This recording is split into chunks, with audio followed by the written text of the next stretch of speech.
Bom dia, tudo bem? Salmo 64. No Salmo de hoje nós vamos aprender como nós iremos nos proteger e nos guardar dos ataques inimigos. Como eu vou proteger e guardar os meus sonhos, os meus projetos de toda investida maligna para me fazer deixar de viver aquilo que Deus tem para que eu possa viver nessa terra.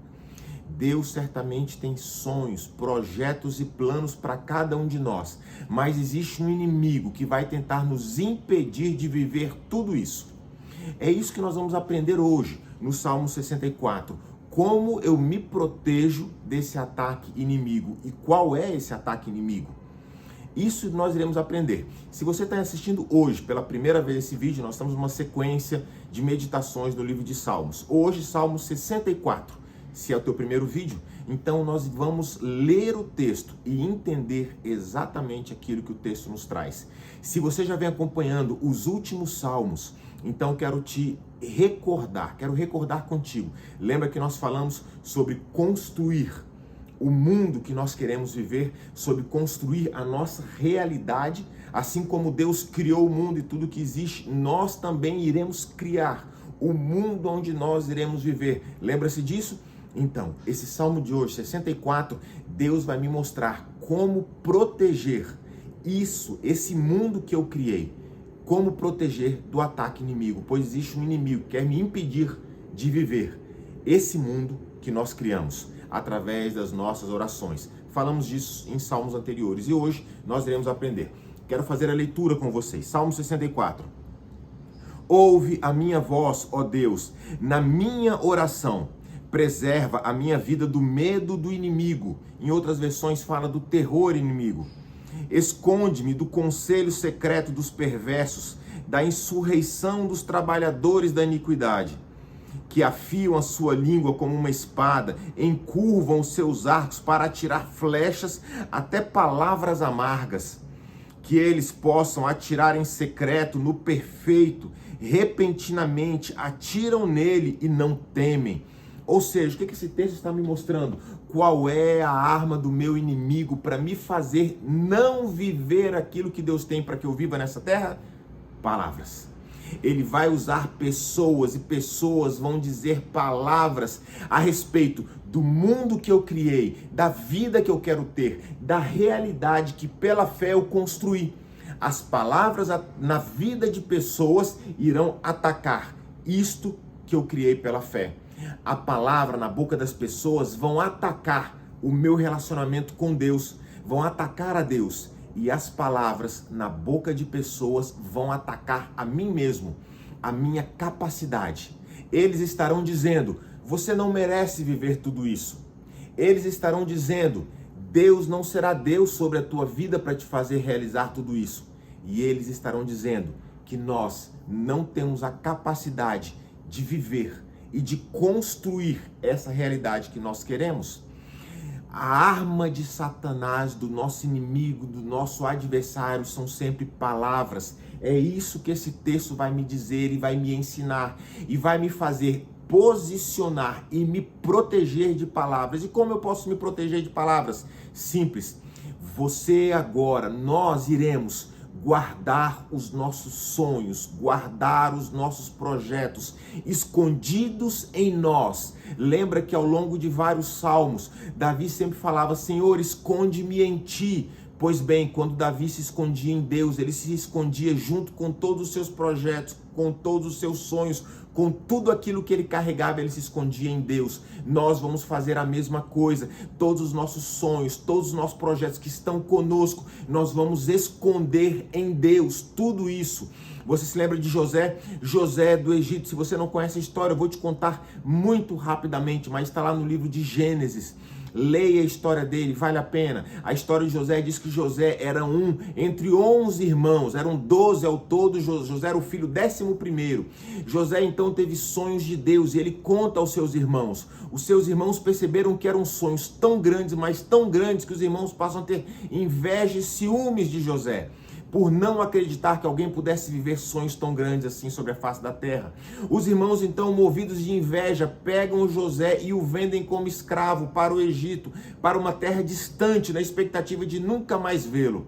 Depois Deus muda a história e eles voltam a se reencontrar. Mas essa é uma outra história. Leia lá no livro de Gênesis.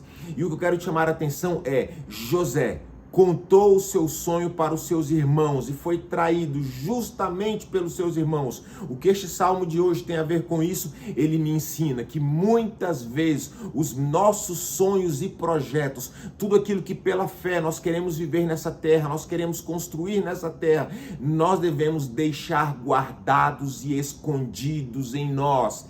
Porque o nosso inimigo, se ele vai usar a palavra, ele não consegue usar a palavra naquilo que ele não vê, porque o nosso sonho está guardado aqui dentro. Escolha as pessoas com quem você pode se aconselhar. Escolha a dedo toda e qualquer pessoa para quem você possa contar os seus sonhos e os seus planos. Lembre-se, Judas era um dos discípulos, estava junto com Jesus. Mas depois de 3 anos caminhando junto, ele o traiu. Escolha muito bem e guarde o maior tempo possível os seus sonhos e os seus projetos. Eu entendo que os nossos sonhos e projetos, eles nunca beneficiam somente a nós, mas a muita gente ao nosso redor. Então é natural que pessoas ao longo da construção dos nossos sonhos, eles vão fazer parte e então conhecer, mas que eles venham a conhecer somente no momento certo. Guarda os teus projetos. Se você estiver orando por um projeto grandioso, guarda para você no momento certo. O Senhor vai te ajudar a trazer à tona aquilo que antes era um projeto e só você conhecia. O Senhor vai no tempo certo fazendo manifestar na sua vida e então as pessoas conhecerão. Que seja assim com relação a tudo que você fizer. Você está orando pelo seu casamento, ninguém precisa saber, guarda para você. Está orando pelos teus filhos, guarda para você. Você e o Senhor, permita que o Senhor seja o seu melhor ouvinte e muitas vezes o seu único ouvinte. Fale com ele, converse com ele, porque ele é o único que pode resolver e trazer à tona aquilo que você quer trazer. Se for um problema, ele é o único que pode resolver. A Bíblia conta uma outra história da mulher sunamita. O filho dela morreu, e aí quando o filho dela morre, ela vai até o profeta falar com ele. No meio do caminho, o ajudante do profeta vem e fala: o que aconteceu com você? Está tudo bem? E ela responde: sim, está tudo bem, está tudo muito bem. Por que ela disse que está tudo bem se não estava? O filho acabou de morrer. Porque ela sabia que aquele ajudante não podia fazer nada por ela. O único que poderia fazer era o profeta. Então ela não perde tempo e ela não fala para quem não pode ajudar, para quem não pode contribuir, para quem não pode acrescentar em absolutamente nada a realização dos nossos sonhos. Agora perceba o texto, como ele continua, e ele vai dizer o seguinte. Então ele fala das pessoas que vão usar a palavra para nos fazer abrir mão dos sonhos e projetos que nós temos em Deus. Mas perceba no final, fala o seguinte: mas Deus atirará neles com uma flecha, repentinamente eles serão feridos. Assim eles farão a sua própria língua cair sobre eles mesmos. Todos que vierem fugirão. O que o Senhor está me dizendo? Ele está dizendo: olha, as pessoas que tentarem lançar palavras sobre nós, entenda, muitas vezes eles lançam palavra, nem sempre é com objetivo mal, apesar da palavra traga inimigos, mas muitas vezes é porque eles não acreditam, eles não têm fé, eles não conhecem Deus, eles nunca tiveram um projeto para buscar eles mesmos, eles nem sabem quem eles são.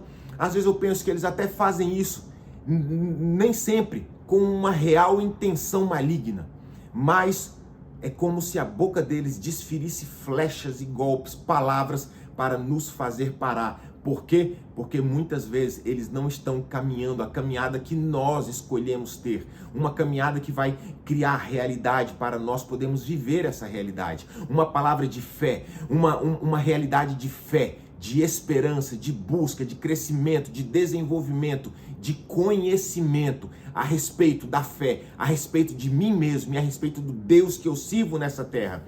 Por fim, o texto vai dizer, vai falar o seguinte: e todos os homens temerão e declararão a obra de Deus. Perceba que quando nós buscamos viver na terra, a vontade do Senhor é a obra de Deus nessa terra, através da minha vida, através da sua vida, e que nós possamos viver toda a intensidade dos projetos de Deus nessa terra, e absolutamente nada irá nos fazer parar. Que o Senhor seja com cada um de vocês, hoje e sempre.